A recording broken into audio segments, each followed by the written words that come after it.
From the Yonkers Statesman, November 17, 1916. Headline: Romania suffers further reverses. The Romanians have suffered further reverses at the hands of invaders, according to today's official Berlin announcement, who have taken a total of more than 2,200 prisoners and a dozen machine guns. The Teutonic forces yesterday carried a peak on the Moldavian frontier, penetrating a Romanian position, and scored advances south of the Rothenthurm Pass. Along the northern part of the Moldavian boundary, Berlin reports that the Russians are withstanding the Austro-German attacks.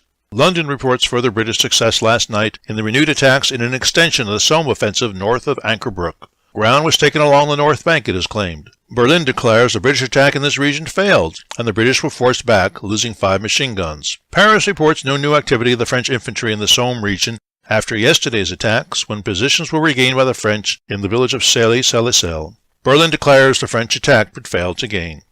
Headline: Theodore Roosevelt to speak. It is stated on good authority that Theodore Roosevelt will speak in this city before the Westchester County Historical Society on Thursday evening, November 23rd, at a meeting to be held in the Assembly Hall of the high school. It is expected that Mr. Roosevelt will speak along patriotic lines about the men of the Continental Army and Revolutionary days in Westchester County. The meeting will be open to the public.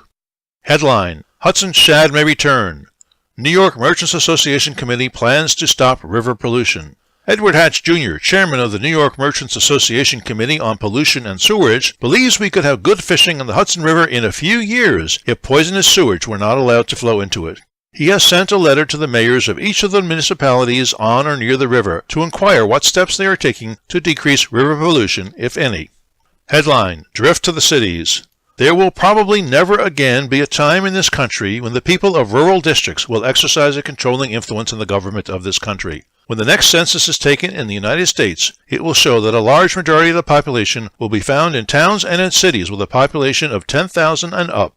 Headline: Telephone in politics. Perhaps there has never been a more striking example of the sheer power of the telephone to get action than that afforded by the present political campaigns. To use it thoughtfully, systematically, aggressively, as well as for a mere passive convenience, the campaigners have found is to begin to realize what the telephone's destiny in the world of action really is. And habit gained in the unceasing use of the telephone during the campaigns is not laid off like a cloak, but extends into the manifold interests and duties in which these active campaigners are engaged in many other fields. One of the lead workers has said, "I feel life would not be worth living without a telephone." With these campaigns to judge by, campaigners of the future, whether in politics or business, may well believe that campaigns would not be worth fighting without the telephone. And that's the news from Yonkers 100 years ago today.